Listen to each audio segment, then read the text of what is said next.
दोस्तों, धार्मिक कथाएं चैनल में आपका हार्दिक स्वागत है। दोस्तों, आज मैं अपनी वीडियो में अनंत चतुर्दशी के दिन भगवान विष्णु की पूजा का शुभ मुहूर्त बताने जा रही हूँ और साथ ही इसकी पूजा विधि और कथा भी श्रवण कराऊंगी। दोस्तों, यदि आपने यूट्यूब चैनल धार्मिक कथाएं लाइक और सब्सक्राइब नहीं किया तो ज़रूर करें। बेल आइकन दबाना ना भूलें जो आने वाली सभी वीडियोज़ की जानकारी आपको सबसे पहले हो सके। वीडियो को पूरी सुनने के बाद कमेंट बॉक्स में राधे राधे लिखना ना भूलें। दोस्तों, प्रत्येक वर्ष भाद्रपद मास के शुक्ल पक्ष की चतुर्दशी तिथि के दिन अनंत चतुर्दशी का पर्व मनाया जाता है। इस साल अनंत चतुर्दशी 28 सितंबर 2023 को मनाया जा रहा है। इस पर्व को अनंत चौदस के नाम से भी जाना जाता है। महाभारत काल से अनंत चतुर्दशी व्रत की शुरुआत हुई थी। यह दिन विष्णु भगवान का दिन माना जाता है। सृष्टि के 14 लोकों की रचना की शुरुआत हुई थी। जय भगवान विष्णु का दिन माना जाता है। इसकी रचना करने के लिए वह स्वयं भी 14 रूपों में प्रकट हुए थे, जिसके लिए वह अनंत प्रतीत हुए। इसलिए अनंत चतुर्दशी का व्रत विश्व को प्रसन्न करने और अनंत गुण फल देने वाला माना जाता है। यदि कोई भी भक्त विष्णु स्तोत्र का पाठ करता है, उसकी सभी मनोकामनाओं की पूर्ति हो जाती है। संतान आदि की कामना के लिए जय व्रत रखा जाता है। इस दिन विष्णु भगवान की कथा भी सुनी जाती है। इस दिन गणेश महाउत्सव भी समाप्त हो जाता है। गणेश जी विसर्जन किए जाते हैं, इसलिए इस दिन का और भी ज़्यादा महत्व है। आज जानेंगे अनंत चतुर्दशी की कथा, पूजा और शुभ मुहूर्त के बारे में। यदि व्रत आप पहली बार रखने जा रहे हों तो किन किन बातों का ध्यान रखना चाहिए। दोस्तों, 28 सितंबर 2023 को अनंत चतुर्दशी है। इस दिन व्रत भी रखा जाएगा और गणेश विसर्जन भी किया जाएगा। दोस्तों, अनंत चतुर्दशी 2023 पर भगवान विष्णु की पूजा का शुभ मुहूर्त क्या है, अब मैं जय बतलाने जा रही हूँ।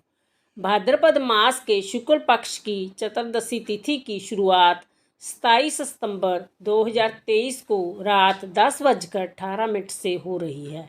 इस तिथि का समापन अगले दिन 28 सितंबर को शाम 6:49 तक है।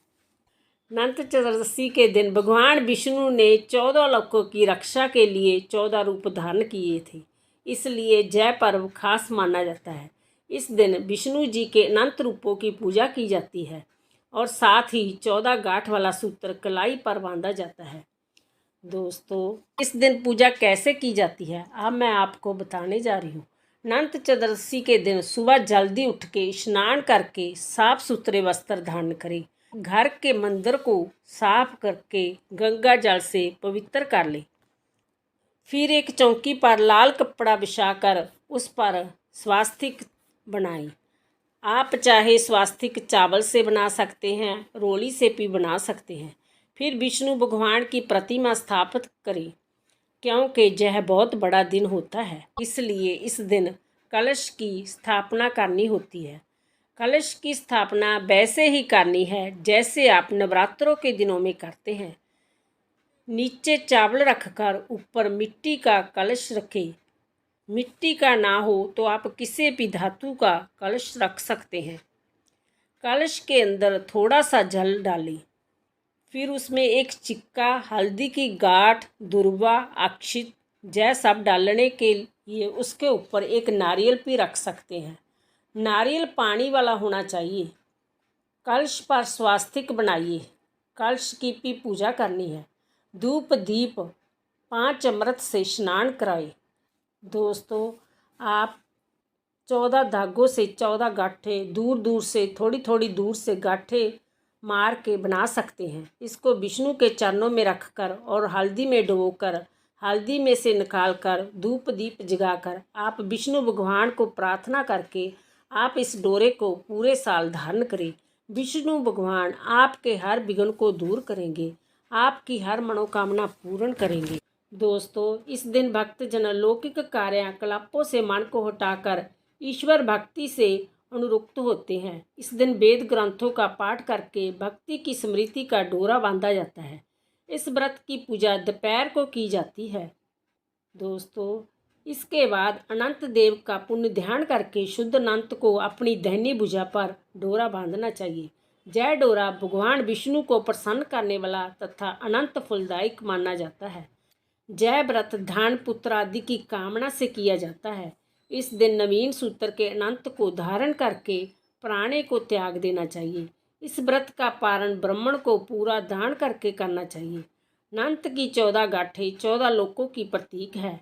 इसमें अनंत भगवान विद्यमान है। इस व्रत की कथा समूह परिवार में कहनी चाहिए। दोस्तों, अब अनंत चतुर्दशी व्रत की कथा। एक बार महाराजा युधिष्ठिर ने राजसूय यज्ञ किया। यज्ञ मंडप का निर्माण सुंदर तो था ही, अद्भुत भी था। उसमें जल में सथल तथा सथल में जल की भ्रांति होती थी। उस यज्ञ मंडप में घूमते हुए दुर्योधन एक तालाब में सथल के भ्रम में घिर गए। भीमसेन तथा द्रौपदी ने अंधों की संतान अंधी कहकर उनका उपहास किया। इससे दुर्योधन चिढ़ गया। उसके मन में द्वेष पैदा हो गया। उसने बदला लेने के लिए विचार से पांडवों को जुए में पराजित कर दिया। पराजित होकर पांडवों को 12 वर्ष के लिए वनवास भोगना पड़ा। वन में रहते हुए पांडव अनेक कष्ट सहते रहे। एक दिन वन में युधिष्ठिर ने भगवान श्री कृष्ण से अपना दुख कहा तथा दुख के दूर करने का उपाय पूछा। श्री कृष्ण ने कहा, हे युधिष्ठिर, तुम विधिपूर्वक अनंत भगवान का व्रत करो। इससे तुम्हारा सारा संकट दूर हो जाएगा। तुम्हें ज्ञात हुआ राज्य भी मिलेगा। इस संदर्भ में एक कथा सुनाते हुए वह बोले, प्राचीन काल में समंतु नाम के ब्राह्मण की परम सुंदरी धर्मपरायण तथा ज्योतिमयी सुशील कन्या थी। ब्राह्मण ने उसका विवाह कौंडिया ऋषि से कर दिया। कौंडिया ऋषि सुशीला को लेकर अपने आश्रम की ओर चले तो रास्ते में ही रात होगी। वह एक नदी के तट पर संध्या करने लगे। सुशीला ने देखा वहाँ पर बहुत सी स्त्रियाँ सुंदर सुंदर वस्त्र धारण करके किसी देवता की पूजा कर रही है। सुशीला के पूछने पर उन्होंने विधिपूर्वक अनंत व्रत की महत्ता बतला दी। सुशीला ने वहाँ उस व्रत का अनुष्ठान करके 14 गांठों वाला डोरा हाथ में बांधा और अपने पति के पास आ गई। कौंडिया ने सुशीला से डोरे के बारे में पूछा तो उसने सारी बात स्पष्ट कर दी। कौंडिया सुशीला की बातों से प्रसन्न नहीं हुए। उन्होंने डोरे को तोड़कर आग में जला दिया। जय अनंत जी का अपमान था। परिणाम स्वरूप कौंडिया मुनि दुखी रहने लगे। उनकी सारी संपत्ति नष्ट हो गई। इस दरिद्रता का कारण पूछने पर सुशीला ने डोरे जलाने की बात दोहराई। पश्चाताप करते हुए ऋषि अनंत की प्राप्ति के लिए वन में निकल गए। जब वह भटकते भटकते निराश होकर गिर पड़े तो अनंत जी प्रकट होकर बोले, हे कौंडिया, मेरे तिरस्कार के कारण ही तुम दुखी हुए। तुमने पश्चाताप किया है, मैं प्रसन्न हूँ। घर जाकर विधिपूर्वक अनंत व्रत करो। 14 वर्ष पर्यंत व्रत करने से तुम्हारा दुख दूर हो जाएगा। तुम्हें अनंत संपत्ति मिलेगी। कौंडिया ने वैसा ही किया। उसे सारे क्लेशों से मुक्ति मिल गई। श्री कृष्ण की आज्ञा से युधिष्ठिर ने भी अनंत भगवान का व्रत किया, जिसके प्रभाव से पांडव महाभारत के युद्ध में विजयी हुए तथा चिरकाल तक निष्कंटक राज्य करते रहे। बोलो विष्णु भगवान की जय। बोलो अनंत भगवान की जय।